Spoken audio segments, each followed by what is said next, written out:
Ford just lost $3.6 billion in export revenue, and insiders are calling it the company's worst crisis since the Great Depression.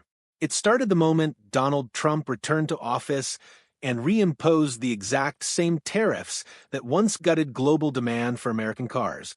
CEO Jim Farley has confirmed it himself. Trump's trade war legacy is back, and this time it's tearing Ford apart from the inside. Internal memos leaked last week reveal preparations for up to 14,000 job cuts, the potential sale of entire product lines, and a dramatic shift away from U.S.-based manufacturing to dodge escalating international retaliation. Foreign governments are hitting back with their own tariffs. Supply chains are breaking, and some board members now say Ford may not survive unless it breaks itself up. This isn't a business adjustment. This is collapse linked to Trump, and Ford is just the first of all. Subscribe, because what happens next might make this look like the beginning. If the automaker that powered World War II can't survive Trump's second trade war, who can? When Donald Trump re-entered the White House and revived the tariff regime that defined his first presidency, few expected the blowback to arrive this fast or this violently. Within 90 days, Ford's global operations entered what executives described as sustained contraction mode. What was once a robust international portfolio spanning more than 100 countries quickly began to unravel. Ford's exposure to global markets made it uniquely vulnerable to Trump's tariff structure. Designed to punish China and protect U.S. manufacturing, the tariffs instead triggered retaliatory taxes from the EU, Canada, and Brazil, three of Ford's largest export markets. Ford's vehicles became up to 21% more expensive abroad, killing demand almost overnight. The most shocking twist? Trump's own economic advisors warned against targeting core U.S. exporters like Ford. But the administration doubled down, citing national resilience and the need to reduce reliance on global trade. Jim Farley pushed back, but sources inside the company say his warnings were ignored. In one leaked meeting transcript, Farley allegedly told U.S. trade officials, "You're building a policy around steel mills. We build cars for the world. That's not the same battlefield." The consequences came fast. Ford's monthly overseas sales plummeted 38%, forcing emergency meetings in Dearborn and triggering an internal crisis response team. At the core of this collapse is a simple contradiction.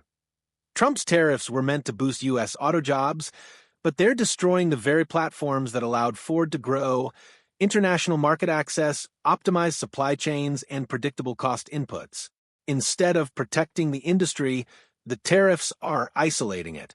And now, the company that helped industrialize America may be forced to shift production out of America just to survive the ripple effects of Trump's trade war legacy. But this was only the beginning. Because behind the boardroom panic, Ford's economic engine, its workers and plants, are starting to seize up. And the damage on the ground? That's where the real collapse begins.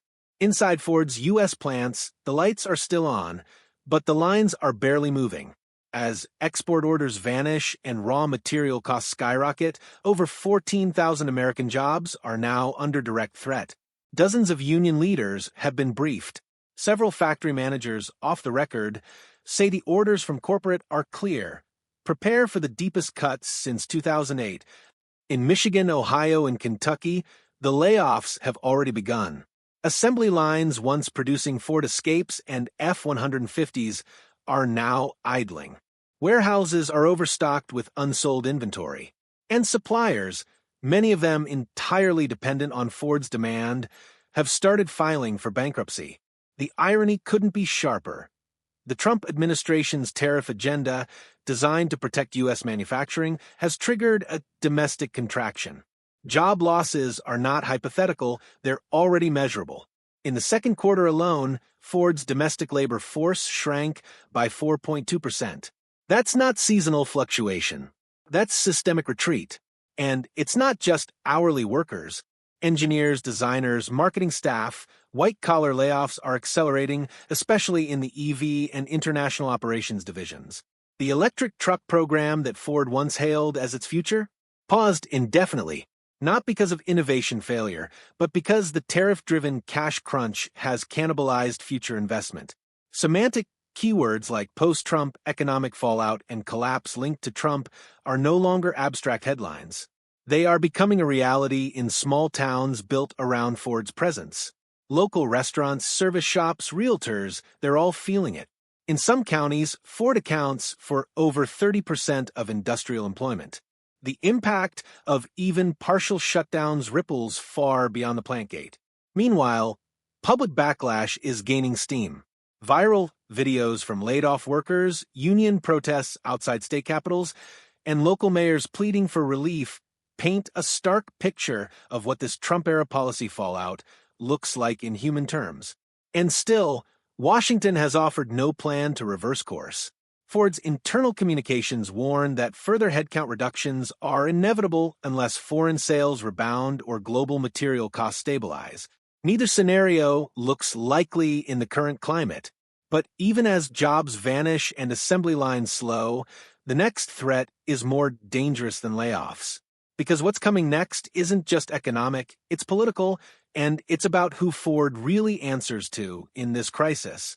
Ford breakup plan already in motion? That's the headlines circulating in leaked memos obtained by financial journalists in early 2025. The documents describe confidential boardroom discussions about splitting Ford into 3 separate entities: EV commercial vehicles and legacy combustion. The goal? To isolate risk, attract private equity, and shield profitable divisions from the post-Trump economic fallout. This isn't speculation anymore. It's a serious internal debate, and it's tearing Ford's executive team apart. Since late 2023, at least 6 senior VPs have quietly resigned or taken early retirement. Sources close to the company say the departures stem from sharp internal disagreement over how to respond to the chaos unleashed by Trump's revived tariff doctrine. Some executives pushed to move more production overseas. Others favored lobbying Washington for exemptions. Neither side won. The result? Paralysis. Strategy sessions devolved into factional warfare. At one point, an internal whistleblower leaked an email thread between board members debating whether Ford should pursue acquisition talks with Amazon, a radical idea that would have been unthinkable just 3 years ago. Though officially denied, the leak triggered a wave of resignations and rocked investor confidence. Ford's global partners, too, are growing nervous. In Canada, executives from Ford's supply chain divisions were caught on a hot mic suggesting that Washington has no plan and Dearborn is making it up as they go.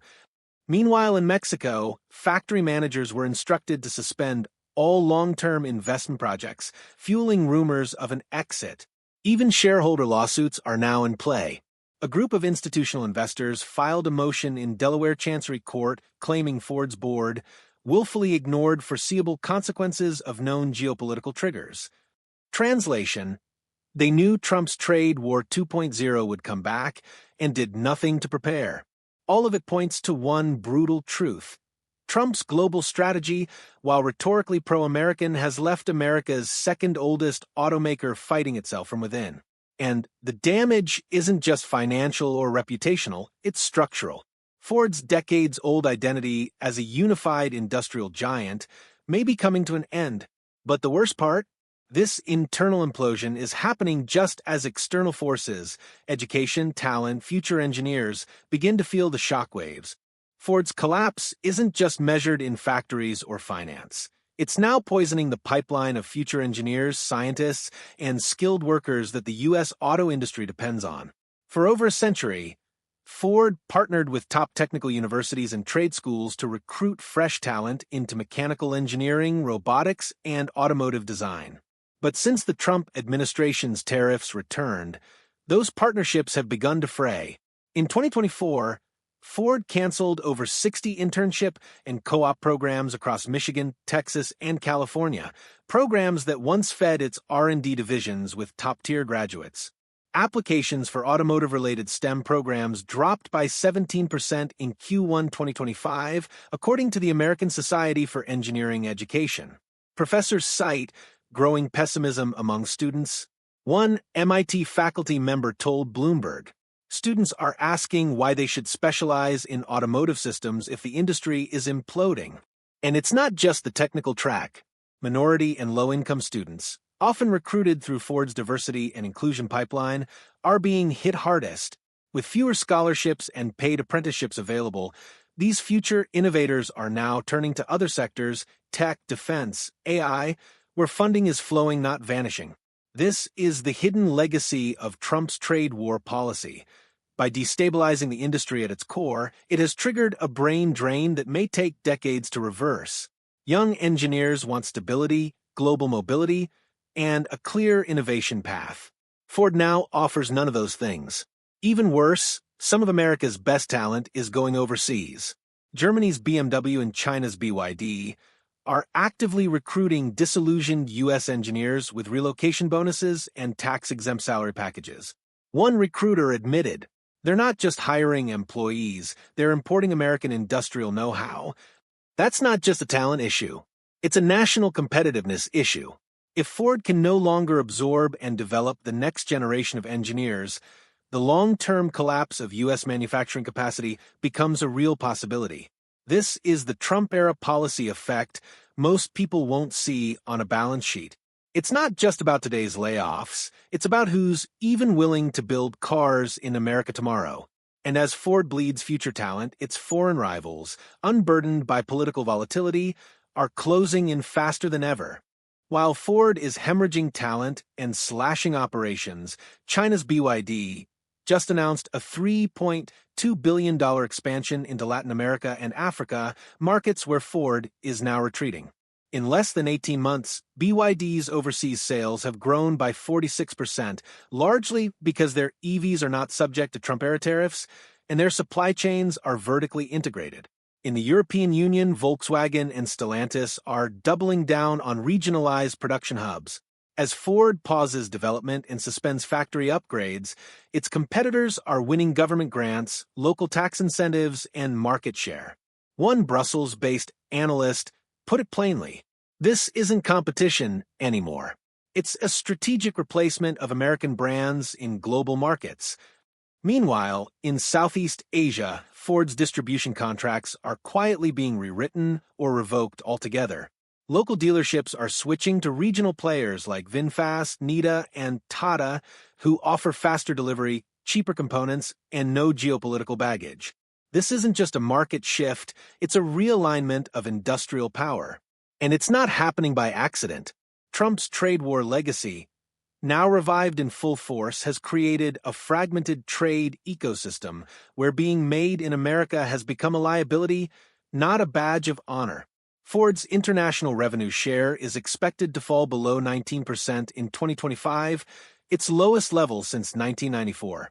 At the same time, China's EV makers, heavily subsidized and geopolitically protected, are building alliances with Brazil, South Africa, and even EU governments, offering low-cost energy vehicles that bypass U.S.-controlled standards.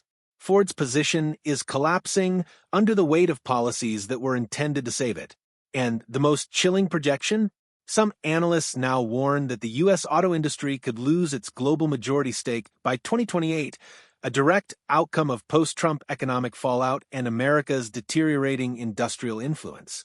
Just as Airbus replaced Boeing in key global defense contracts, BYD, Geely, and Hyundai are replacing Ford in civilian transport. Collapse linked to Trump isn't theory anymore. It's a timeline. And unless the U.S. rewrites its industrial playbook, Ford may not just fall behind. It may be deliberately engineered out of the future. Final thought, Ford's crisis is no longer a company problem. It's a national alarm bell. What began as Trump's aggressive tariff strategy has now cascaded into something far more destructive, the strategic displacement of American industrial leadership. We're watching in real time as a century-old icon contemplates self-dismantling, bleeds talent overseas, and loses global ground to rivals unburdened by political short-termism. Ford may still survive, but in what form? And at what cost? Was this inevitable? Or was it a betrayal of the very workers, engineers, and communities the tariffs were meant to protect? The world is moving forward. Electric, regionalized, connected, And if U.S. policy doesn't evolve, companies like Ford could become symbols of what America used to build, not what it builds next. Comment your thoughts and subscribe because the next collapse may already be underway.